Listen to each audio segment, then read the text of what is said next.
Bakhtiar Jalolov is set to go down against Nuriode Ekhbariem, and Bakhtiar Jalolov right now score of 12-0. Undefeated Uzbek boxer, 6'7", 79.5 inches of reach, very tall, combo breaker. He is destroying everybody along the way. Brutal right hand. He is having brutal left hook, and Ekhbariem is also a knockout artist out of Sapele, Nigeria. And this guy is also a knockout specialist. He destroyed Jan Kuzabutsky, but lost to Jeff Holcomb, but also Damal Lewis.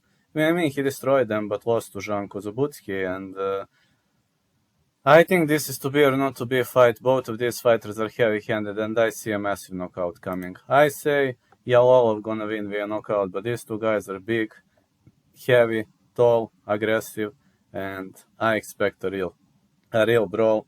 I expect a real fireworks, and I'm telling this is. I believe Jalolov is going to win, but my prediction for this fight is fight not going the distance.